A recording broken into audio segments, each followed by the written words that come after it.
Muito bom dia, estamos aqui com o nosso estágio Ensino de Literaturas de Língua Portuguesa 1, aqui do nosso Departamento de Literatura da UFC. Então, estamos, neste momento, recebendo, assim, depoimentos, né, esse compartilhamento de vivências dentro do magistério, né, que se volta para as letras em geral e para a literatura em particular, não é isso? Então, hoje temos aqui uma honra bastante elevada, né, de contar aqui com uma professora de renome, né, uma professora que tem, assim, já é conhecida em vários setores, como, por exemplo, da área da produção de textos, né, e vai nos iluminar aqui uma série de situações práticas, né, refletindo sobre sua prática didático-pedagógica, né. Além de tudo, Rita C. é uma grande amiga, né, que vem aqui, né, de coração, né, e a gente agradece realmente essa generosidade. E eu vou pedir desculpas, gente, porque tem um martelinho que parece que vai nos acompanhando aqui durante, né, esta gravação, tá certo? Então, gente, um segundinho. Bom. Então, Itaci, né? Então reforço aqui o meu bom dia, né? Boas-vindas, muito obrigado aí pela sua disponibilidade. Imagina aí a agenda, né? Assim, na fase, eu acho que está naquela fase de talvez o reinício ou planejamento, né, Itaci? É isso mesmo, né? Porque o professor tem férias, né? O professor planeja, né? É assim? Pois não é? Eu tive, na verdade, 20 dias, mas são 20 dias divididos. Descansei um pouco, né? Fui à praia, mas precisei planejar. O professor sonha, né? O professor sonha. Ele sonha. Isso. Às vezes, primeiramente, bom dia a vocês todos. Antes de eu começar aqui a dizer o que eu penso, né? Sobre essa história do planejamento, de que o Leite Júnior já falou, quero dizer que vocês têm um privilégio de serem alunos dele, né? É um benefício para vocês, gente. É uma honra, né, ser aluno do Leite Júnior. Eu não tive essa honra. Oh, agradeço aí Mas assim, amiga e generosa. Fico muito feliz por você me dar essa oportunidade de estar aqui, porque nós nunca saberemos tudo como professores. Nós precisamos mudar a nossa prática, às vezes, diversas vezes em uma turma. Então, sempre que nós temos a chance de aparecer para bater um papo, para conversar, no fundo, nós estamos aprendendo. Então, quando o Leite Júnior disse, Rita, se aceita? Claro! Não se esqueça de mim, me chame que eu venho, viu? É um benefício poder participar de uma turma sua. Assim, é uma oportunidade muito, muito, muito boa. Bem, quando eu disse que professor não planeja, professor sonha, né? É porque esse planejamento, às vezes, está nos momentos mais estranhos, né? Por exemplo, às vezes eu vou fazer uma caminhada, vou correr, e durante a minha corrida eu penso, eu vou levar essa ideia para a turma X, eu vou levar essa ideia para a turma Y. É um momento, na verdade, em que você traz um sonho. Aí você chega, né, escreve, vai, luta, leva, propõe. Aí a ideia é mudada com uma frase de um aluno, às vezes. Então, esse planejamento é constante. Nenhum planejamento é terminado, né? Os planejamentos realmente vão sofrendo alterações. Essas alterações acontecem no decorrer das aulas, acontecem até quando você está tomando banho. É incrível, né? Porque o professor vive dentro e fora de sua sala. Ele vive a profissão, né? Parece uma doença, né? Não vou dizer que é doença porque é algo muito positivo. Embora eu tenha recentemente ouvido um discurso muito desagradável de um deputado, chama-se Ricardo Barros, que diz que os professores são encostados, que só querem a oportunidade de passar no concurso para se aposentar. Embora eu tenha ouvido esse abuso, esse absurdo, essa tolice e essa maldade, essa maledicência, não é assim. Nós estamos trabalhando muito mais agora no remoto, né, Leide, do que presencialmente. Isso. Por quê? Primeiro que nós ganhamos um hábito de prosseguir. Já que eu estou em casa no remoto, eu não vou parar 5 horas como eu pararia lá na escola, na universidade, seja onde for. Eu vou continuar escrevendo, porque eu estou com aquilo em mente, eu vou prosseguir. Então, nós terminamos trabalhando muito mais. Pois é, minha gente, é um prazer estar aqui com vocês. Muito bom. Eu acho que aí já ficou, gente, é caderninho, né? Caderninho anotando, porque é isso aí. Quer dizer, quem está. Veja, a professora Ritaci, acho que é o exemplo, né? Como eu falei, que a gente quer pessoas inspiradoras, né? Combatendo justamente essa visão negativa de desprestigiar a nossa profissão, que é nada menos do que infraestrutura para qualquer outra possibilidade de profissão, né? Então, nós não podemos aceitar esse amesquinhamento, nessa diminuição, né? Que mostra, no final das contas, o que uma pessoa chegou a uma determinada posição e não reconhece, né, os seus adjuvantes, né? Aqueles que trouxeram as competências, né? A gente diz, como na semiótica, nas competências pragmáticas e cognitivas, né? Como essa pessoa não é só uma fortuna que recebeu, mas com certeza há um conhecimento sem o qual ninguém chega a canto nenhum, não é? E o que é muito bonito também é essa ideia de que todo momento é um momento de uma inspiração.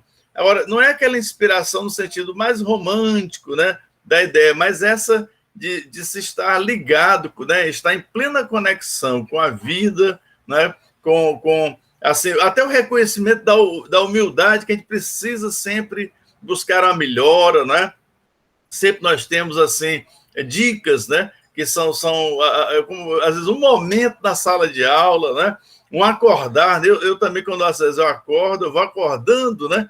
Aí, às vezes, algumas coisas se organizam ali e a gente começa a pensar em ideias novas, né? Então, a professora Itaci é essa pessoa, né? Que assim, vem renovando, vem sempre buscando novas possibilidades dentro do magistério. E aí eu vou fazer uma pergunta, né? Que na verdade de onde vem, não é? Aquela assim, que a gente para chegar às letras temos vários caminhos, né? Há às vezes quem vem com essa ideia pessimista, não, fulano caiu nas letras, né? Assim como se fosse um acidente e tal. Mas às vezes até que seja um acidente, muitas vezes é uma descoberta muito mais do que um acidente, né? Às vezes nós temos algumas situações interessantes, né? Com a professora, por exemplo, Nardi, que é da área assim, de edificações, olha só, aí daqui a pouco ela, né? Mas isso, né? Com certeza contribui para uma noção de abstração que foi depois, né?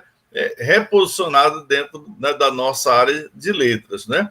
E Rita, assim, fazendo uma retrospectiva, não é? Assim, às vezes momentos da infância, não é? Às vezes são amizades, em casa, né? E, às vezes na escola, naquele momento também de infância e adolescência, né? E há elementos aí que, de alguma maneira, vão contribuindo para a sua decisão profissional, para chegar até a faculdade de letras, né? Nosso curso de letras, né? Como é que você olha para trás, antes da faculdade, como é que era, né, essa experiência, né, com as letras, né? Eu já pensei até em escrever, Cleide, alguma coisa. Muito bom. Com 6 anos, quando eu tinha 6 anos, eu até estava conversando com o meu filho, antes de ontem, falando da minha infância, que eu lembro bem dos 6 anos para cá, né? Então, eu me lembro de que eu saía de uma escola no interior do Rio Grande do Norte, Angicos, onde esteve o Paulo Freire, né? E eu ia todos os dias, quando saía dessa escola, porque nessa época a gente andava só, com 6 anos nas ruas, eu ia para a casa de uma senhora, cujo nome eu não sei. Eu só escutava falar que ela era a mãe do padre. Era uma senhora que gostava de fazer uns tapetes costurando com aquilo que se chama fuxico, e ela ficava muda diante de mim. Eu me sentia muito bem na casa dela, mas eu me sentia muito bem. Eu não sei quem é essa mulher. Então começou aí o meu contato assim com o mundo, que eu acho que me sensibilizou. Lá em casa havia uma moça que trabalhava na casa dos meus pais, em Angicos, e o meu fim de semana era num bairro chamado Carrasco. né? Carrasco, nome horrível, né? E eu me sentia muito bem, porque lá eu comia em lata de doce, e eu brincava de amarelinha com as crianças, e eu bebia água em lata de, sei lá, latas de alimentos que eles iam aproveitando. Eram pessoas muito pobres, mas eu me sentia muito feliz, né? Então, eu fui conhecendo esse mundo, e eu fui conhecendo, assim, um mundo de fantasia também, ao mesmo tempo. Meu pai foi transferido para uma cidade, Andaraí, na Bahia, na Chapada Diamantina. Lindo, lindo lá. Aí começou a haver alguns mitos. Ah, lá tem muito feitiço. Ah, lá tem essas coisas que costumam dizer. E eu, em vez de ficar com medo da cidade, eu me encantei pela cidade. Então, eu comecei a andar por aqueles rios todos, sabe? Tomar banho no Paraguaçu, tomar banho no rio atrás da minha casa. A cidade não tinha energia, para mim aquilo era maravilhoso. Comecei a pôr coisas na minha mente, sabe? Assim, lá, meu pai gosta muito de ler. Meu pai tem 83 anos e o meu pai lê todos os dias. Tem um problema seríssimo de vista, né? Mas ele lê todos os dias e ele lê cerca de 10 horas por dia. Então, ele sempre começou a me trazer essas ideias, contar histórias. Tanto que quando meu pai quis tirar os mitos de mim, eu não permiti. Quando ele começou a dizer assim, eu não vou me estender muito, porque é uma história muito longa, mas quando ele começou a dizer assim, não, Tarcisinha, ele me chama Tarcisinha, né? Ritaci, ele chama Tarcisinha. Não, Tarcisinha, não existe sereia, minha filha. Aquela história do Pinóquio, eu digo, existe sim, papai. Eu dizia, existe sim, papai, existe sereia sim. Eu não queria aceitar mais que ele tirasse os mitos, né? E eu exigia que ele estivesse comigo na hora dos filmes, exatamente. Então, acho que foi meu pai que despertou demais isso em mim, principalmente quando me levou para a Bahia, porque eu lembro bem que, de tanto ler as histórias de Grimm e outros aí que ele lia para mim, eu criei um palácio nessa cidade. Na verdade, existia uma casa que ficava no alto, a casa era muito bonita, muito cheia de árvores, de plantas, e o dono da casa tinha uma barba como a sua, Leite. Então, como eu vinha vendo aqueles filmes, aqueles livros, né? E tudo, eu pensei, esse é o rei, essas duas meninas, filhas dele, são as princesas, e ali eu fui alimentando essas ideias, né? E fui gostando de ler. Depois eu passei a ler direto, direto, direto. Comecei com Cowboy. Meu pai ficava furioso. Ele dizia assim, isso não é livro para mocinha. As ideias, né, que ele tinha. E eu lia Cowboy escondido e lia fotonovela. Eu tinha uma pilha. Quando eu viajava, eu colocava do lado de uma cama na casa do meu avô paterno e haja a ler. Trocava uma, trocava outra. Depois, graças a Deus, eu melhorei minha leitura. Mas quando eu tinha assim, uns 11, 12 anos, era fotonovela e cowboy. As escondidas, o cowboy. Aqueles livrinhos de bolso que eu pegava de um tio. Então, tudo foi válido. Eu amava ler na escola, aqueles paradidáticos. Sempre gostei demais. E quanto à língua portuguesa, à produção textual, também acho que devo a ele, meu pai, porque ele sempre foi muito atento, muito atento. Se eu dissesse, papai, eu lembro muito bem que eu sofri uma queda de bicicleta, queda feia, né?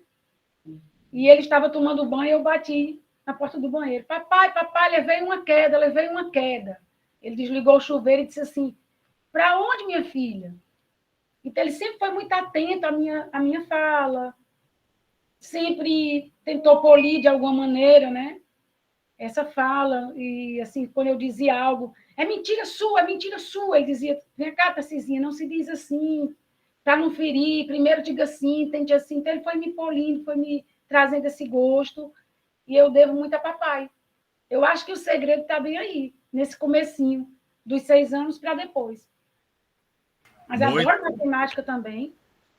Meu pai começou a me trazer umas apostilas de psicotécnico e outras de matemática comercial, financeira, e eu fui pegando gosto pelo português e pela matemática, porque eu queria fazer um concurso do Banco do Nordeste, meu pai era do Banco do Nordeste, hoje em dia aposentado, né? Terminei tentando letras na UFC, matemática na UES, por querer, por gostar das duas, passei nas duas, fiquei naquela dúvida, né? E entrei para letras. Sou muito feliz, muito, muito feliz por ter cursado letras.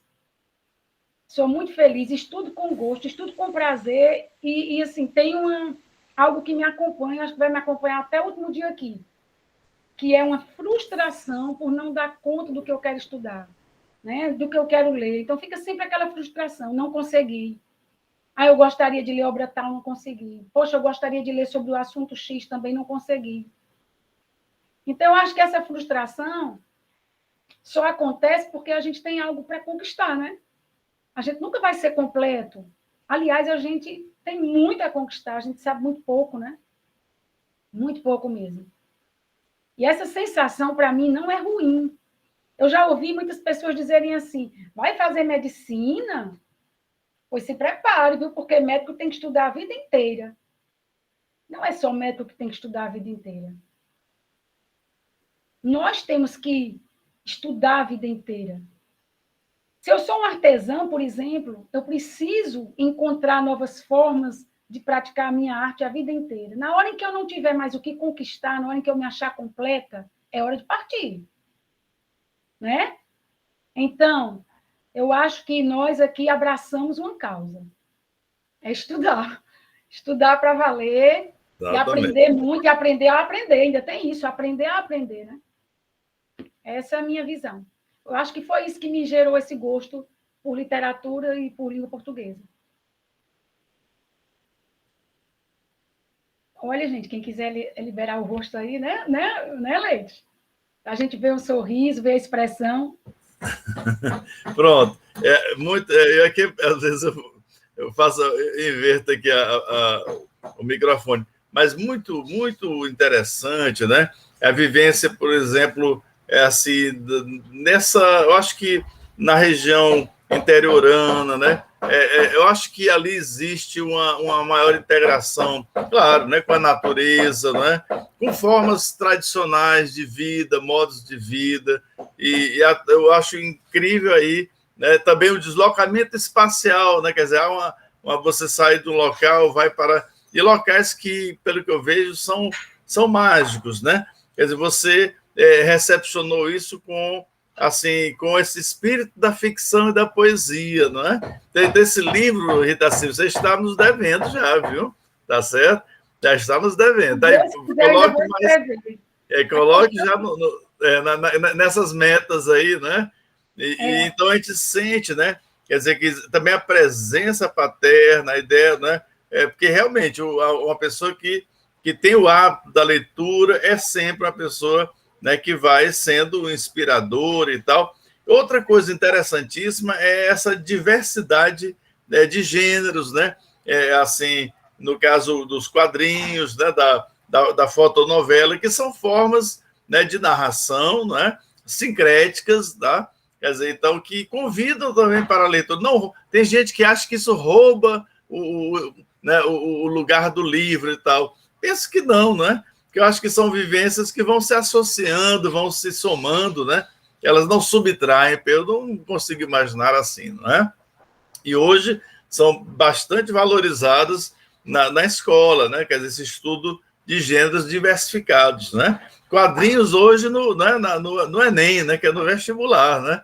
Quer dizer, isso tempos atrás talvez não fosse só aqueles textos canônicos, literários e tal, né? E hoje não, há uma concepção assim, do ponto de vista do discurso, né, muito mais diversificada, né? Então, muito interessante esse momento interior. E também essas duas, né, opções você falou matemática, não é isso? Vamos ver se eu escutei aqui direitinho, não foi? Então, veja só, já não é o primeiro depoimento, né, que associa letras, né, com os números, né? Que surgiu na história da humanidade, a escrita, ela começa exatamente com a contagem e com as letras, né? Porque isso forma um sistema semiótico que tem uma base, né, comum, tá certo? Uma sintaxe, né, Rita C? é uma sintaxe, ela é matemática, ela é um programa, né, digamos, que se desenvolve em relações de dependência. Há uma teoria do conjunto na análise sintática, né? O problema é que, às vezes, a gente começa a separar muito o mundo, né, em departamentos, né? E quando isso chega na universidade é uma desgraça, né? O departamentalismo, né, eu sou contra, né? Eu acho que nós devemos ter muitas oportunidades de integração, de várias leituras, né? Com várias disciplinas, né? Porque é assim que a gente possa abordar as coisas de uma forma mais esférica, né? Mais complexa, não é? Então, o que existe é uma especialização, às vezes, muito obtusa, né? E você mostra que isso tem que ser detonado mesmo. Ou seja, mais ficção, mais poesia, mais imaginação e abertura para aprender. Porque quem não aprende, né? Eu acho que não tem capacidade de ensinar. Eu acho que eu vejo, né? E no caso, Rita C., como é que você, assim, aí entra na faculdade? Esse mundo, né? Esse mundo que, claro, são leituras de fruição, sobretudo, não é? Quer dizer, vivências, né, de fruição. E quando você chega na faculdade e vai para os cursos, né, a partir daí, que vão se formalizando, né? Você acha que tipo de redimensionamento, né, você experimentou? Algumas situações que foram talvez mais marcantes, né? Por exemplo, dentro das professoras e os nossos professores, alguém assim que possa ter talvez ter chegado mais perto, né, com algumas ideias interessantes. Como é que você vê esse redimensionamento causado a partir da entrada na faculdade e assim por diante? Pode ser também cursos, né, a partir daí. Aproveitando aqui, eu fiquei lembrando, quando nós lemos, sempre nós lemos diferente uns dos outros, né?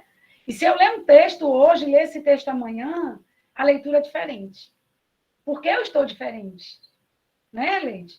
Então, aquelas cenas de que eu falei há pouco, da minha infância, elas estão comigo até hoje nas minhas leituras. Quando eu li o Guarani, o rio em que o Peri derrubou a palmeira para levar a Ceci é um rio de Lavras da Mangabeira para mim, porque eu vi o rio que eu tomava banho, chamava-se Rio Gueguel. Rio Gueguel. Então, toda cena, você vai ver, você vai imaginar o cenário físico, a casa, o clima, pelo que você tem em mente.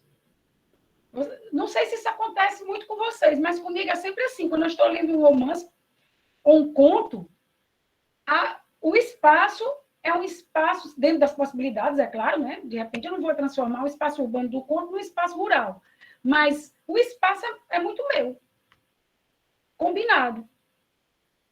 E a casa, por exemplo, a casa de Guarani, para mim, é uma casa de um sítio em que eu tive um namorado. A mãe do meu namorado gostava muito de mim e me levava para o sítio dela, no sítio em Baturité. Então, é muito interessante, porque a leitura faz realmente que você vá buscar. E a gente precisa despertar isso no aluno, sabe? Antes de eu responder a sua pergunta, uma vez, numa escola, eu tive a oportunidade de coordenar um grupo de português, né? Língua portuguesa, e eu fiz uma proposta que, felizmente, foi aceita e deu certo. Tirar daqueles meninos de quinta e sexta série a leitura imediata de Dom Casmurro. Não dá. Né? De Memórias Póstumas de Brás Cubas, de Senhora. Não, vamos fazer que eles gostem de ler. Então, nós fizemos uma seleção, os professores foram ótimos, procuraram livros que tinham a ver com mitologia, entende? Porque isso aí poderia despertar os meninos. De repente, quando eles entrassem no ensino médio, eles poderiam começar a ler esses outros livros. Porque a leitura forçada, sem trazer prazer, é muito perigosa. É muito perigosa. Então, nós precisamos encontrar maneiras de trazer o leitor. Um dia ele vai dizer, não, para mim já chega, essa história eu não quero mais, não. Né? Mas fazer os meninos verem, por exemplo, um mito eu lembro muito bem que eu pedi para eles lerem o destino de Perseu, uma coisa assim. Então, eu pegava vários livros sabe? Para que eles passassem a ler gostando. E depois, sim, eles leriam os clássicos. Porque tem a ver com a gente quer se sentir daquela maneira, né? E agora, voltando à pergunta do assim, sintetizando, quer dizer, primeiro, é o Batista de Lima que me falou isso, né? Em reuniões aí do século passado, né? E o Batista disse, você falou em Lavras, aí eu fui bater lá no Batista, viu? Batista de Lima. Então, ele dizer primeiro o afetivo, depois o efetivo. Essa que é a ideia, né? Então, beleza, o caminho, né, eu acho que é por aí. Muito, muito bom. E aí vamos ver, então, essas transformações. Já vi que você já é imune a esse tecnicismo, ou seja, mesmo essas teorias chegaram lá, não tiraram o sabor, né? O prazer dessa vivência. Eu acho que isso deve ter, assim, sei lá, se expandido, explodiu, talvez. Foi isso, Rita C? Como é que foi essa ideia da faculdade? Pronto. Então, eu fiz letras. Na verdade, eu tentei letras, matemática e fisioterapia. Fisioterapia na Unifor eu tentei por amor, porque o meu namorado foi fazer. Né? Aí eu fui fazer. Eu digo, não, fica aí sozinho que eu não vou ficar, não. Passamos os dois, mas eu digo, você vai ficar na sua fisioterapia, eu vou para a minha letras. Quando eu fui para letras, eu queria me aprimorar no inglês, né? Aí eu vi que não, meu negócio era português mesmo. Eu comecei a dar aulas nas escolas e fui aprendendo muito. Aquele momento em que você prepara, estuda, pega 3 gramáticas em cima da mesa, vai, resume, vê os exemplos. Não, tudo bem, eu vou dar conta do recado. Aí vai dar a sua aula e você vai aprendendo, né? Que a gente aprende muito ensinando, trocando. Na verdade, é uma troca, né? E quando eu cheguei à faculdade, eu tive aquele impacto. Como todos têm. Hoje eu tenho o curso de letras da Bolívia do Norte, eu tenho turmas nesse curso, e eu digo sempre para os meus colegas professores, gente, eles vêm pensando assim, vou ficar craque em português. Menina, eu vou sair do curso de letras sabendo muita gramática, muita literatura, e até fiz uma proposta recentemente para não jogar a introdução à linguística no primeiro semestre. Sabe? Por quê? Porque exige uma leitura que o aluno, às vezes, não está preparado logo para ver no início. Então, uma das coisas que eu vejo nos cursos de letras é isso, algumas disciplinas que exigem uma maturidade maior e, às vezes, os alunos sentem aquele baque. Então, eu lembro muito bem que na minha primeira disciplina de metodologia do trabalho científico, eu não aproveitei como eu aproveitaria se eu tivesse visto em outro momento. Então, isso passa pelo amadurecimento dos cursos. Gostei muito de muitas disciplinas, de muitos professores, eu não sei se vocês conhecem, o Leite, acredito que sim, professor Cajuais, de latim, né? Que é meu colega, hoje na academia cearense de língua portuguesa. Professor Batista de Lima, que também está na academia, foi meu professor. O professor também me trouxe muitas marcas. A professora, deixa-me ver aqui, outra professora maravilhosa, meu Deus, a Lurdinha. Na UFC também, porque eu comecei na UFC, fui para a US, gente. Eu comecei na UFC, fui para a US em seguida. Aí depois fiz uma especialização na US e fiz o mestrado na UFC. Fiquei nesse chafudo, né? Então, pessoas que me marcaram muito, muito mesmo. O Cajuás, eu lembro muito bem de uma cena em que o Cajuás tinha aula no horário CD da sexta-feira à noite. Eu fazia faculdade à noite porque eu trabalhava de dia. Eu ia para a faculdade de bicicleta, Leite. Eu trabalhava o dia todo, chegava à noite, a minha tia ficava com os meus filhos, porque eu tinha ficado viúva, né, há pouco tempo, e eu pegava a minha bicicleta, que não tinha marcha, e ia para a faculdade. Quando eu chegava no início da ladeira, eu morava ali no Jardim América, quando eu chegava para subir aquela ladeira da UES, da Luciano Carneiro, eu descia, claro, empurrava a bicicleta, mas eu não perdi uma aula, nem da Aurora, nem do Cajuás, por nada. Eu lembro que uma vez, eu ia para uma festa no Colégio Santo Inácio, Dia dos Professores, e a gente teve a festa um dia depois e ia ganhar prêmio, né? Uns ganhavam som, outros ganhavam televisão, outros ganhavam, sei lá, vários prêmios, né? tinha muito sorteio, muito bom. E eu me lembro que eu me arrumei, peguei a minha moto. Quando cheguei perto da rodoviária, nesse tempo eu estava com a minha mãe, eu disse assim, perco não. Eu perco os prêmios, mas eu não perco a aula do Cajuás. Eu peguei a esquerda, cheguei para assistir a aula do Cajuás. Porque o Cajuás sempre me ensinou, sempre. Eu lembro muito bem que eu me esforçava para tirar uma nota máxima. Né? Aí eu chegava, dizia assim, Caju, por que eu não tirei nota máxima? Eu errei isso aqui em quê, homem? Aí ele dizia assim, mulher, você não sabia, não? Por quê? Que, como foi a palavra com a qual ele me surpreendeu? Que panificadora é cognata de companhia e de pão. Eu digo, não, de pão eu sabia, mas de companhia eu não sabia, não. Por que tem a ver? Ele dizia assim, é porque companhia é aquele, companheiro, por exemplo, é aquele que come pão comigo. Né? Então, ele sempre botava uma coisa para eu errar, para os alunos errarem. Mas ele sempre tinha a oportunidade de fazer aprender. Então, muito melhor para mim era um 9 do Cajuás, com aquele aprendizado extra, do que um 10, sem ter aprendido nada mais. Então, assim, tem professores que realmente me marcaram muito.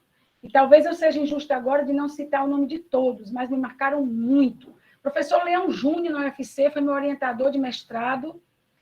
Maravilhoso. Maravilhoso. E muitos outros, né? Então, eu sou muito grata aos meus professores. Tenho o maior prazer, o maior respeito por eles. Quando eu os encontro, eu me lembro que eu pedia perdão a Aurora. Excelente, a Aurora me emprestou tanto livro, a Aurora, para eu estudar. Porque na sexta-feira à noite, às vezes, a aula dela, já à tarde, eu cochilava, porque eu já vinha cansada, que eu tinha trabalhado o dia inteiro. Ficava morta de vergonha. A Aurora, me desculpe, não é porque a sua aula não é interessante, é porque o corpo não aguentou mesmo. Então, são professores excelentes. Nem tudo é gostoso numa faculdade de letras, nem tudo é gostoso numa pós-graduação, nem tudo é gostoso em faculdade nenhuma, né? Nós não estudamos só aquilo que nos atrai, nós não aprendemos tudo que estudamos, essa é uma verdade, né? Mas nós precisamos estar dispostos a aprender sempre e a trocar esse aprendizado com alguém. Você me dá, eu dou a você também, né? Então, é isso que me fez assim, gostar muito da faculdade de letras. Sempre fui esforçada, não vou ter falsa modéstia, não é? Porque um dia eu estava escutando uma palestra de uma psicóloga lá no IF, e ela disse assim, nós temos que ter cuidado para ter equilíbrio. Nós nem podemos ter a hipocrisia da modéstia, que, no fundo, é uma vaidade. Machado de Assis já falava disso. Eu chego aqui e alguém diz assim, seu trabalho foi bom. Leite Júnior diz ao Demartoni, parabéns, Demartoni. Foi muito bom o seu trabalho, parabéns ao Demartoni. Foi não, professor, foi não. Não, Demartoni, você pode dizer. Eu gostei também, professor, do meu trabalho. Eu me senti orgulhoso de mim mesmo hoje. Mas também tem que ter aquele equilíbrio para dizer assim, eu poderia ter sido bem melhor, eu não me dediquei o que eu deveria, eu tive dificuldade mesmo, porque eu tenho, por mais que eu tenha me dedicado. Então, nós temos que ter aquele equilíbrio. Reconhecer que nunca sabemos muito, mas também não precisa ficar se depreciando, porque isso é doentio, né? Então, Isso. Eu me considero que fui uma aluna estudiosa, aplicada, que nunca gostei de dar trabalho a professores. No ensino médio, eu não era. No ensino médio, eu fui relapso em muitos momentos. Mas na faculdade, acho que eu gosto tanto de letras, que eu disse assim, não, vou fazer tudo que eu puder para fazer a coisa direitinho. Tanto que quando eu fui ser orientanda do Leão, não faltou quem dissesse, você tem coragem de ser orientanda do Leão. O Leão é exigente, viu? Sim, sim. Até fez assim um gesto para mim, o Leão, eu digo que tem nada não. Primeira vez que eu fui mostrar um trabalho a ele, meu computador, minha impressora deu problema. Eu disse, pronto, ele vai pensar que é mentira. Mas ele acreditou. E foi muito bom comigo, foi muito orientador mesmo, foi muito exigente, me fez ir à casa dele para consertar um erro de falta de paralelismo semântico. Vem aqui que seu trabalho tem um erro de paralelismo semântico. Cheguei lá, disse o que foi. Aí ele disse, olha, você falou assim, você falou que houve perseguição ao governo de Getúlio, das Forças Armadas, da Igreja e dos jornalistas. Conserte. E conserte isso aqui também. Diga assim, ou você fala nas pessoas, militares, né, clérigos e jornalistas, ou você fala das instituições. Eu não fiquei chateada, não. Eu só agradeci por todos os concertos que ele me fez, né? E ele me fez orientando. Ele poderia ter mudado ali e se livrado. Não, ele me fez orientando. E isso aí nunca eu esqueci. Vai ser difícil agora cometer um erro de falta de paralelismo semântico, graças a ele. Então, eu só agradeço aos professores que eu tive e sou feliz. Não acho que o currículo da faculdade esteja pronto. Nunca estará. Vai precisar mudar muito, né? Mas acho que a gente tem muito mais a ganhar do que a perder quando adentra, sabe? Para mim foi bom demais. Eu ainda quero voltar. Muito bom. Doutorado, se Deus quiser. A melhor coisa do mundo é ser aluno. É bom demais. É bom demais. É bom demais. Mas Rita, assim, olha, interessante, né? Aí você quando passou a ser o perfil do Cajuás, né? Pessoa que eu tenho na mais alta estima, tá? Eu convivi também lá na UES. O percurso meu é muito parecido com o seu. Da UFC, eu fui para a UES para poder enfim, estudar à noite e trabalhar de dia como professor, né? Aquelas que cursinho e tal, você sabe como é que é essa história. Então, agora o Cajuás é interessante, ele me lembra, assim, nesse gesto que você acabou de fazer, quer dizer, às vezes no exemplo aparentemente simples, né? Quer dizer, aquilo que o Darcy Ribeiro falou, me lembro de uma eu era estudante, e logo após, né, aquele momento inicial da tentativa de redemocratização e tal, ele deu uma palestra no auditório da Faculdade de Direito, e eu não esqueço uma frase dele. Ele disse que o papel da ciência é explicar o óbvio, porque aquilo está tão impregnado, né, em nós, ninguém enxerga o próprio nariz, né? Está bem pertinho. Então, quer dizer, nós estamos usando, né, palavras, né, a etimologia está aí, né? E simplesmente nós não nos damos, né, consciência disso. E como é que nós vamos entrar, né, como profissionais na área, né, de letras, sem realmente, né, eu acho que a gente tem que sair do uso meramente intuitivo para o uso científico, inclusive, né? Eu acho que é muito interessante, né? Mas sem perder a ternura, né? Como você sempre diz muito bem, né? Então, que maravilha. Cada uma das pessoas que você citou aí realmente são pessoas muito queridas, né? De amizade, né? E tal. E eu já vejo que está se abrindo a porta da academia. Já eu queria conversar sobre isso, né? Então, assim, é interessante, porque eu acho que uma coisa vai levando também para outra, né? Essa experiência da sua escrita. E eu queria perguntar, assim, dentro da sua prática profissional, é marcante a sua atuação nessa área da produção de textos, né? O seu nome assim, ele é como assim, se a gente falasse de futebol, né? Tem aquele artilheiro, né, que é conhecido assim, né? Então você marca assim a sua imagem com essa, eu acho que é algo que requer assim toda uma percepção, né? E dentro da sua assim vivência, como é que você considera ou não sei se você percebeu assim aqueles, né, e aquelas alunas, né, que tinham experiência com a literatura, que leem o texto literário, na hora de produzirem esse texto, aquele que vai porque aqui nós temos, né, nós aqui não damos aula, o estágio já é sala de professoras e professores, viu? Aqui é sala de reunião, né? Então, aqui, por exemplo, vai haver interesse né, da turma que vai para o Enem e tal. Mas como é que você nota essa correlação entre aquela pessoa que tem uma experiência né, digamos, uma proficiência na leitura literária? Eu achei maravilhosa essa ideia da dinâmica, né? não se lê do mesmo jeito o texto, o fazer interpretativo. Lembra até a história do rio, né? Quer dizer, a ideia de que ninguém toma banho no mesmo rio, né? Temos aí assim, essa visão que parece que está aí. Mas como é que é assim? Quem lê literatura e essa escrita, e como é que fica assim, na sua maneira de ver, dentro da sua prática? Vou falar aqui de uma experiência que eu tive no Colégio Cearense. No Cearense, eu tinha aulas de literatura, no segundo ano, no tempo do Fausto, não sei se você conheceu, coordenador. E eu peguei a minha turma de 40 alunos, havia 14 segundos anos no Colégio Cearense, turmas com 40 alunos. Eu pegava as minhas turmas no primeiro dia de aula, e estou fazendo isso hoje na Letras.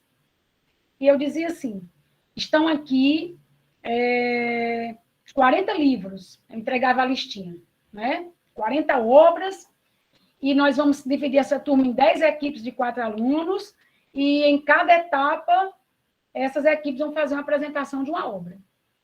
Então, essas equipes faziam peça, preparavam perguntas que achavam interessantes, eram avaliadas na pergunta, a pergunta era avaliada, assim, sua importância, né? E eles apresentavam naquele dia como se fossem professores. Eu sei que nessa história, eles liam, cada equipe lia 4 obras por ano, né? E terminava lendo obras de outras equipes, porque se empolgavam. E eu tinha aquele aluno que ia lá para frente, tão nervoso, que encostava o pé na parede e ficava se balançando. O resto da turma ria, porque ele era tão nervoso que ele se balançava. Mas depois ele foi melhorando. E foi se apresentando. Porque é uma outra função nossa, é fazer que as pessoas se expressem. Né? Nós precisamos fazer que as pessoas se expressem. Porque quando elas se expressam, elas se imprimem no mundo. A pessoa calada não se... E eu já fui muito tímida. Na primeira sala de aula em que eu entrei, na 8ª série, no Colégio 7 de Setembro, eu sei como eu me senti. Quando eu entrei a primeira vez no Evolutivo para dar uma aula de segunda fase para o UFC, para o pessoal do direito, eu dei minha aula. Agora, os músculos da minha face ficaram completamente duros. Eu não dei um sorriso. Entende? E eu precisava vencer essa timidez. Inclusive, uma vez eu perdi um emprego que me pagaria muito bem quando eu tinha 18 anos por causa da minha timidez. Eu comecei a ver que eu precisava vencer isso. Né? Então, quando eu estava lá na minha literatura, muito feliz com essa história toda, né? Conseguindo esse resultado, lá vem a minha supervisora e diz assim, a partir do ano que vem vocês vão ter que ensinar as 3 coisas juntas. Gramática, redação e literatura. Aí gramática eu gosto demais, gosto muito. Redação, deve ser horrível ficar para lá e para cá, corrigindo esse monte de texto. Antes eu já tinha sido convidada para o 3º ano do Santo Tomás de Aquino. Também gosto muito daquela escola. E eu não fui, no tempo para você ver como é que são as coisas. Eu não fui porque eu cheguei para a supervisora de lá e disse, não, nessa parte aí eu não me sinto pronta para o 3º ano. Depois, quando eu fui obrigada no Cearense a pegar as 3 coisas, eu descobri algo que me deixou muito feliz. Ensinar a pessoa a expressar o seu pensamento de forma coerente, convincente, organizada. E aí eu comecei a me jogar num desafio, porque eu gosto de desafio. Eu gosto de desafio na vida. Do mesmo modo que eu gosto de subir uma montanha, eu adoro essas coisas. Pegar um barco, eu adoro essas coisas. Viajar com a mochila nas costas, subir uma montanha, sabe? Essas coisas mesmo. Acho que tem a ver com aquela infância que eu contei a vocês. Eu gosto de desafio na vida. Então, eu comecei a me jogar no desafio. Já sei. Como é que os meus alunos vão se sentir no dia em que eles forem fazer uma prova de redação? Vai chegar um tema diante deles e vai ser uma surpresa, claro. E eles vão ter que resolver. Então, eu vou ensiná-los a resolver, eu passando por isso mesmo também. Então, eu fiz o seguinte, Leite. Toda aula minha que eu chegava de redação, eu me jogava no desafio. os alunos escolhiam um tema, e eu começava, vamos pensar o que a gente poderia fazer com esse tema. A gente poderia fazer um pedaço assim, depois falar nisso, depois naquilo outro. O que vocês acham? Bora fazer, então? Houve um Enem em que caiu aquele tema da lei seca, em que eu fiz esse exercício para minha felicidade, para deles, por sorte mesmo, coisa boa, né, na vida da gente, que acontece mesmo, não é porque eu soubesse, não é porque... Eu fiz uma redação em 38 turmas do Aritsá, do cursinho, sobre esse tema da lei seca. No outro dia, estava lá no Enem. Então, por quê? Se você chegar com a coisa pronta, você não ensina a aprontar a coisa. É a minha visão, sabe? Se eu chego e mostro uma redação, olha essa redação de fulano, tá linda. Olha essa redação que eu fiz lá em casa, tá jóia. Não vale. Se eu tiver sempre essa prática, não vale. Claro que eu posso fazer isso em algum momento. Mas se eu ensino a pensar, se eu ajudo a pessoa a vencer um desafio, uma coisa que é inusitada, inesperada para ela, eu ensino essa pessoa a ser forte. E eu ensino essa pessoa a, entre aspas, desenrolar as coisas. Entende? Então, foi isso que eu fiz. Foi bom para mim, foi bom para os meus alunos. E aí o desafio era, em 50 minutos, deixar um texto pronto. Guarda aí, se não tiver dado tempo de fazer uma última revisão, quando eu entrar na próxima aula, a gente revisa. E eu assim, a minha maior contribuição, né, que eu acho que aconteceu nisso, foi deixar o aluno mais seguro. Sabendo que é capaz com as coisas que ele sabe da vida dele, porque a vida é uma escola, não há escola melhor. Então, o aluno pensa assim, poxa, eu estou aqui para fazer a prova do Enem ou de qualquer outro vestibular ou qualquer concurso, mas eu nem vou dar, vai dar certo nessa redação aqui, eu não li sobre isso, não. Você pode até não ter lido. Mas será que você não é capaz de dizer nada daquilo? Você não é capaz de vasculhar nos seus conhecimentos, na sua criticidade, né? E construir o seu texto? Então, eu acho que vocês são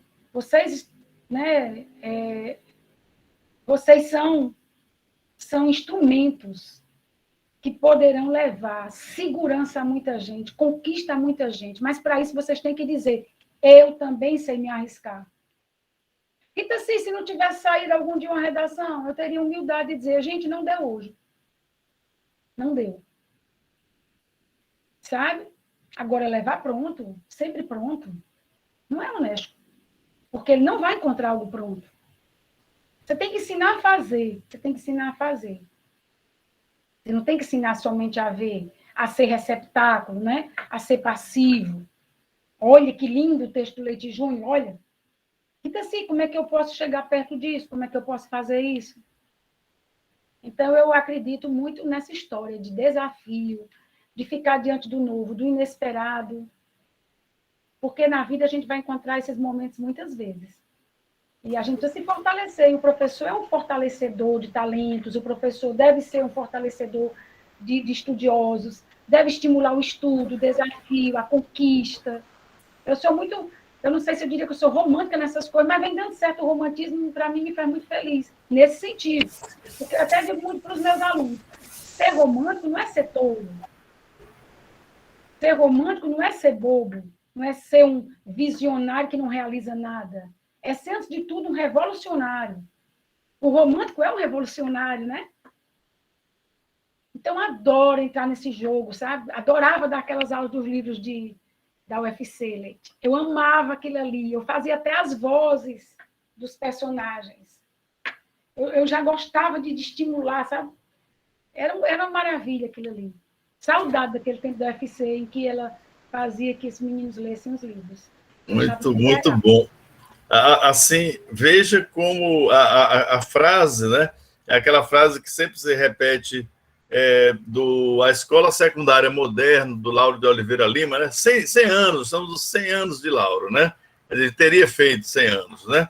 E ele diz, o professor não ensina, ajuda o aluno a aprender. Quer dizer, essa que é a ideia, porque ninguém pode aprender pela outra pessoa, não é? É uma vivência intransferível. Vivência é vivência, né?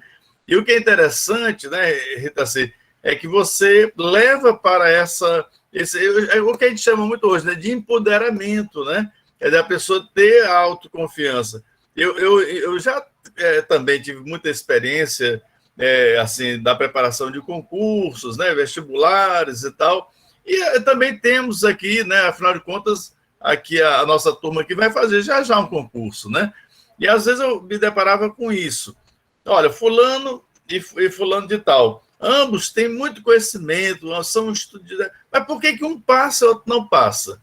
Aí então eu digo, olha, o diferencial está nesse estado de espírito, porque competência tem, leitura tem, viram às vezes as coisas, estudar e tal. Então não é o acúmulo matemático, né? O aritmético, né? A soma de... Não, mas é o arranjo que se faz disso a partir do quê? Do estado de espírito, né? O que é interessante, então, o seu caminho pelo afetivo, né? Aí eu sou até obrigado aqui a dar uma consertada no esquema greimaziano, né? Quer dizer, há uma competência, eu diria, cognitiva, pragmática e uma afetiva, né? Essa competência, né, que com certeza acaba regendo, né, um pouco as outras, né? Porque não adianta um conhecimento se a pessoa não tem uma segurança, né? Até o Arthur aqui está dizendo que, olha só, aqui, ele diz assim, na minha primeira apresentação, eu só tinha que dizer uma frase de 2 linhas e eu não consigo. Quer dizer, nessa hora, 2 linhas ficam um peso, né? Ficam dando. Então, mas é isso, né?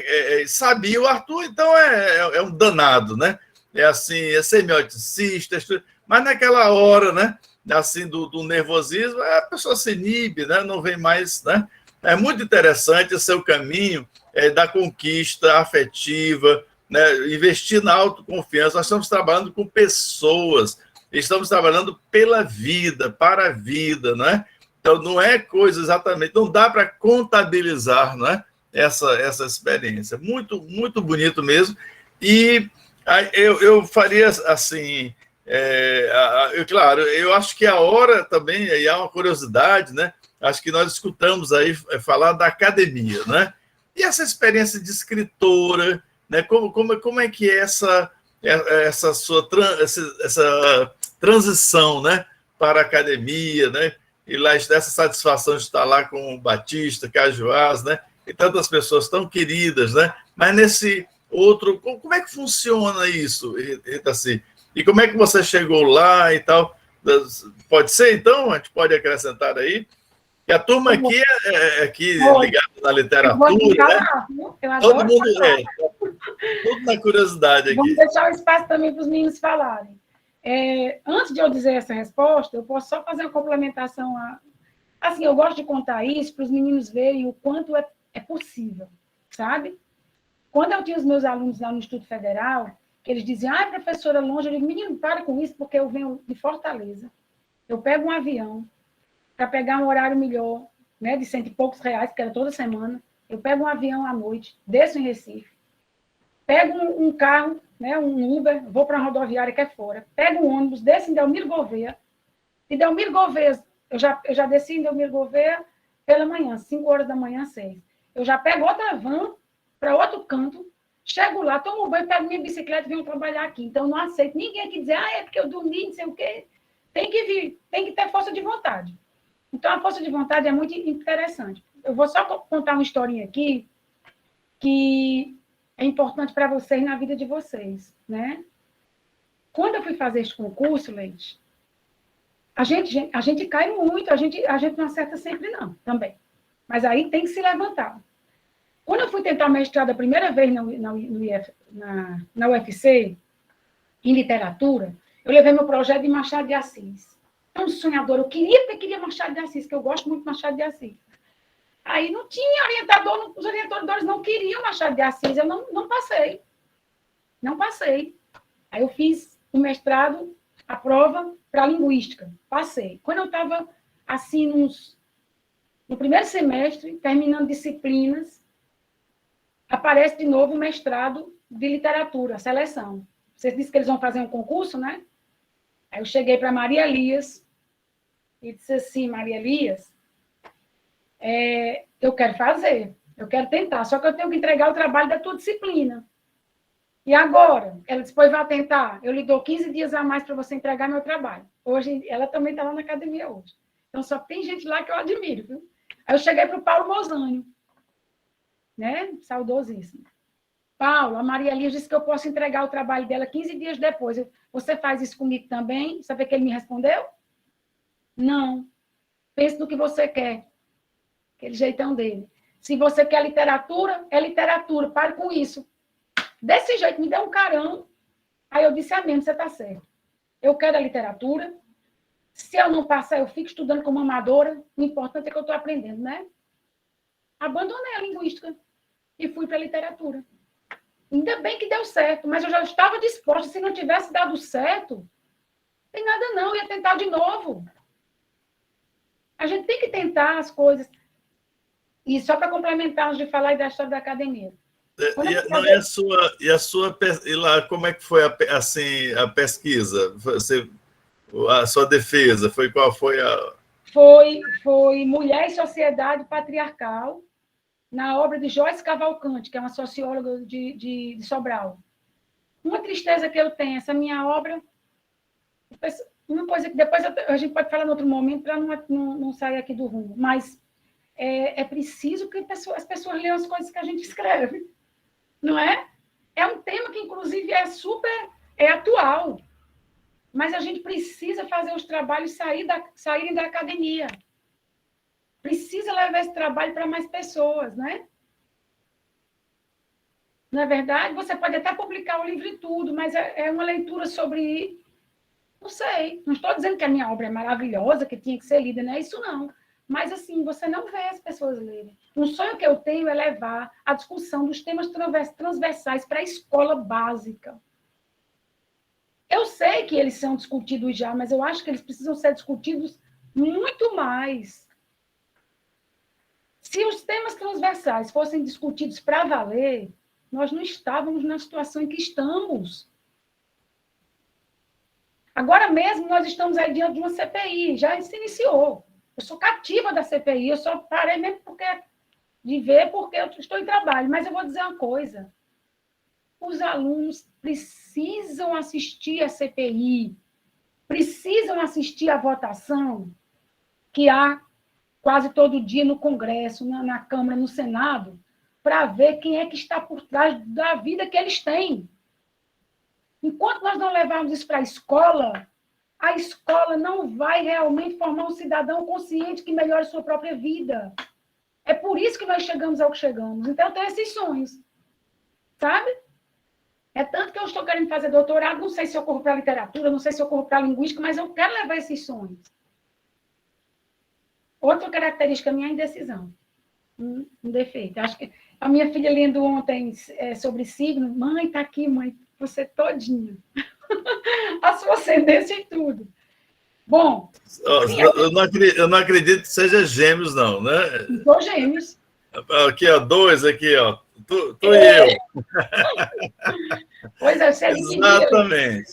Você é de que dia? Santo Antônio, 13. Eu sou de 15. Dia 15 olha aí. de junho. Pronto, estamos... Mas muito interessante. Das dores, né? Do geminiano, né? Porque o geminiano... Não, essas indecisões são um espetáculo, assim. Mas é isso aí, porque são tantas opções, né? São tantos os caminhos, né? Né? Aí tem o direito de... opções, porque são muitos desejos, né? Eu achei interessantíssimo aí, quando você falou de Maria Elisa e o nosso saudoso Paulo Mozânio, né?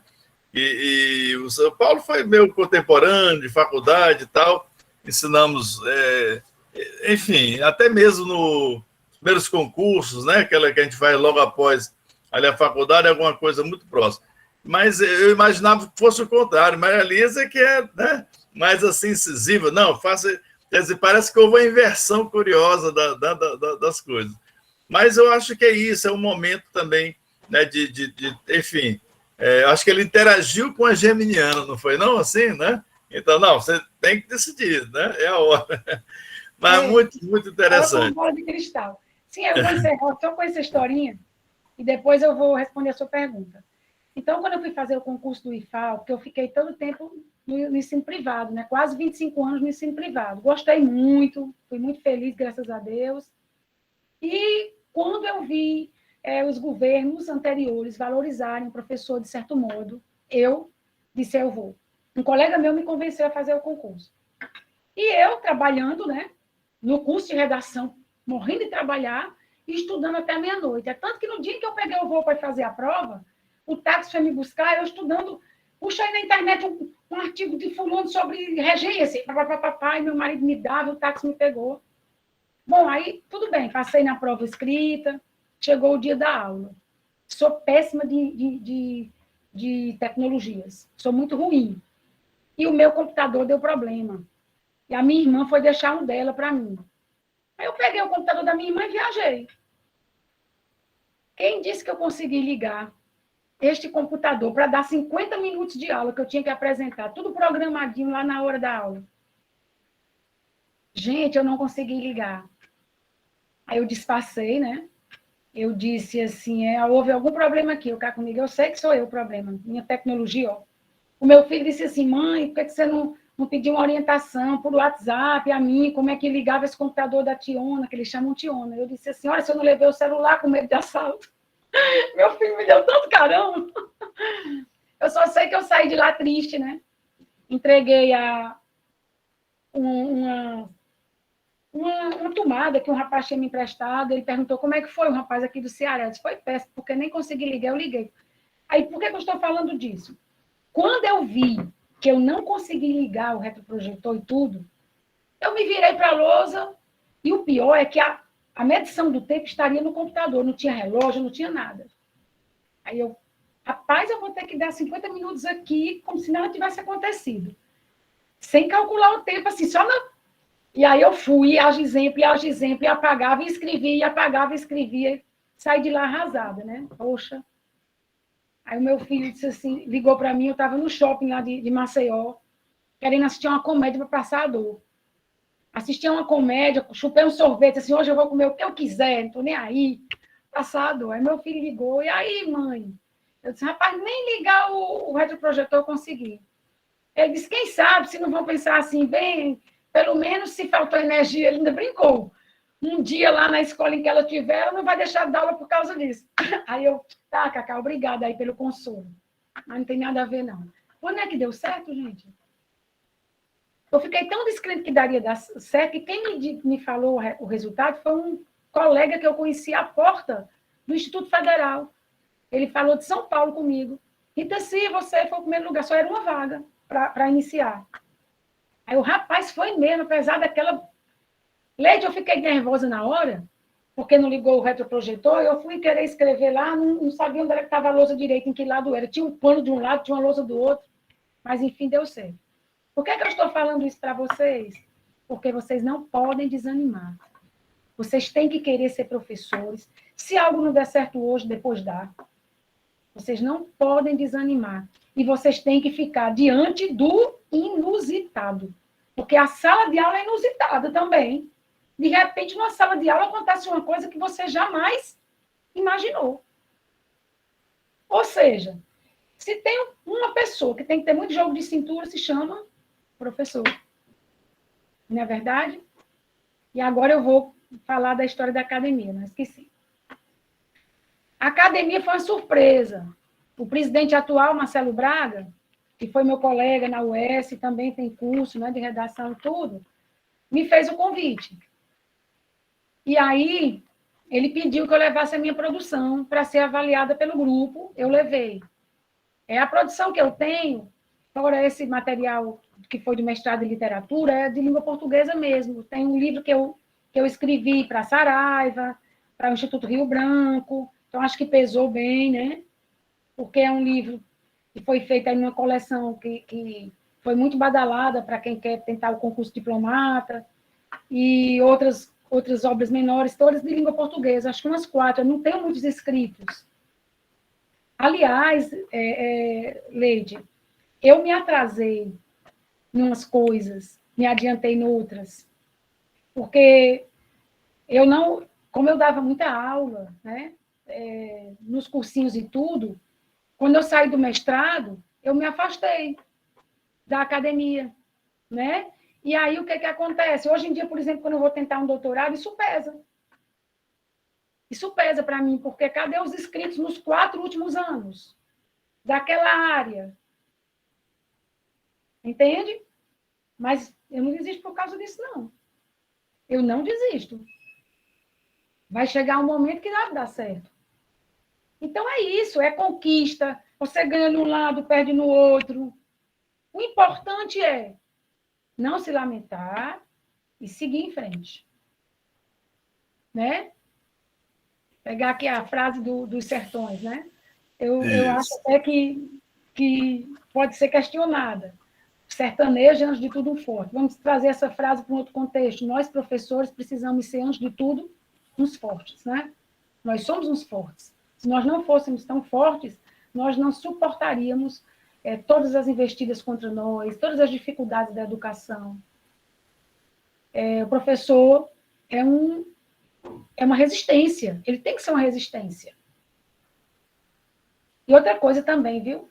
Que o professor tem que ter. Aquela firmeza de saber o seu valor, tem que saber o seu valor, dentro da sala de aula, respeitar o seu aluno também, ser afetivo, certo?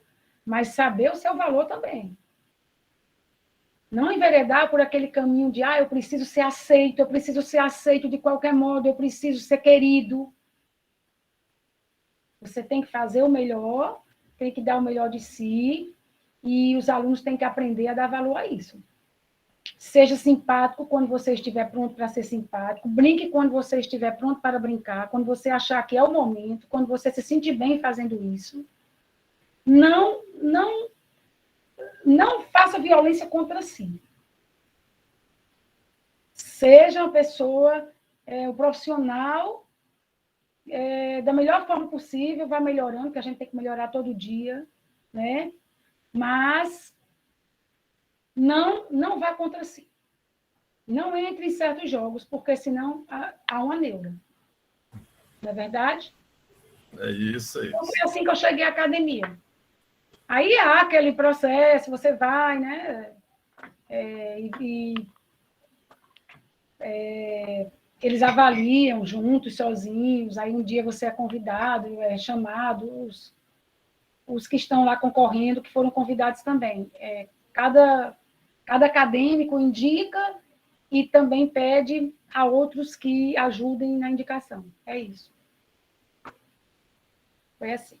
Muito, muito bom. E, bom, assim, eu acho que também é o momento, né, de perguntar, gente, perguntas, como é que vocês, aproveitando aqui o momento, alguma observação, a gente tem alguma pergunta para a professora? Como é que está aqui? Na ideia de, digamos, de se valorizar, viu, Itaci? Eu, assim, quando entrei, por exemplo, na UFC, a primeira coisa que eu fiz foi ir lá no sindicato e me filiar. Então, pronto, né? Quer dizer, aí tem que se valorizar, inclusive, né? Assim, profissionalmente, a gente tem que exigir. Né? Claro, a gente dá, né? Claro, a gente se dedica, mas também a gente tem que entender qual é o nosso papel social, né? E assim por diante. E aqui parece que eu sinto que está havendo um silêncio ou é impressão minha? É isso. Cadê o Vou povo? falar essa valorização, né? Cadê o povo? Mas eu vou pensar que são fotos que ficaram congeladas, só o carômetro, viu? Uhum. Essa valorização, né? A questão da disciplina nossa, de professores e dos alunos também. Eu sou bem rigorosa nessa parte, sabe? Prazo é prazo, a não ser por uma coisa muito... eu ajudo no que for preciso, mas eu gosto de aluno que cumpre regra. Entendeu?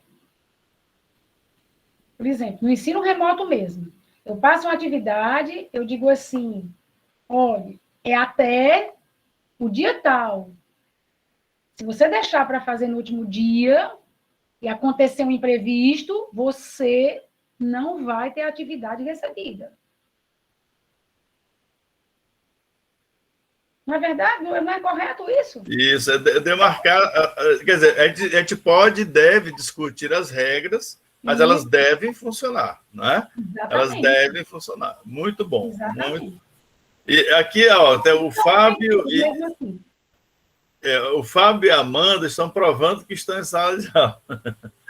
Assim, tá, mas eles estão assim, gostando muito, né? Comentar das suas reflexões. A Amanda está avisando aqui, não é? Então, o Harley também, né? Também estão provando. Agora, parece que estão um pouquinho tímidos para fazer pergunta, né? Às vezes, né, Rita, assim, também é o momento de reflexão, né? Você lançou muitas questões para o recolhimento, né, para que as pessoas entendam, façam a autoavaliação. Ficou claríssimo que sem autoestima nem funciona essa história de ser aluno, nem também ser professor, né, e professora. Não existe. Tem que haver uma percepção da sua função, do seu lugar, né? Quer dizer, como, enfim, a gente se insere, né, num contexto de comunicação interdiscursivo e tal, né? E eu acho que isso fica muito claro, né, nas opções. Aqui, ó, a Vitória também está dizendo que está aqui, então pronto. Mas não há problema. Mas, Rita, assim... Fala, gente, fala, gente, fala, gente. eu, assim, a gente sabe que você, enfim, está compartilhando com a gente, né, o seu tempo, o tempo é precioso, né? E nessa modalidade a gente realmente sempre tem um encontro um pouco mais breve, né, do que aquele, né, que poderia ser presencial. Mas é que as suas palavras, né, são tremendamente, assim, são inspiradoras, muito, muito belíssimas. Eu estou esperando o seu livro, tá certo? Eu quero também sonhar um pouquinho aí na sua carona, né, nessas ideias, porque é muito bonito preservar. Quando você falou aí do romantismo, e você buscou esses elementos essenciais de uma utopia necessária, né? A utopia tem muito aquela ideia da estrela ser um símbolo utópico, né? Porque ninguém toca, né, propriamente a estrela, mas ela nos leva para, né, um sentido, né? Então, sem isso, né, o que significa a nossa navegação por aqui, não é? Não tem muita razão de ser, né? Então, eu já estou aqui agradecendo a Rafaela, né? E, assim, ó, incrível, foi minha professora. Ah, olha aí o Iago se revelando.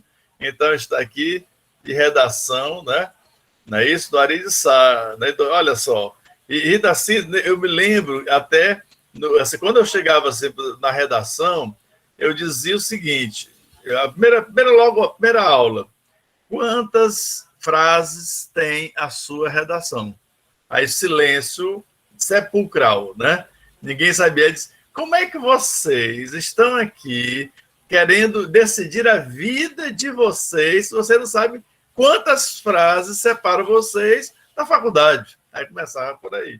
Aí eu mostrava o esquema da redação, quer dizer, não para aprisionar, mas para libertar, porque quem sabe mais ou menos, como quem pega um mapa, né? Aí pode decidir qual é o caminho que vai seguir, né? Ou seja, né? Eu acho que...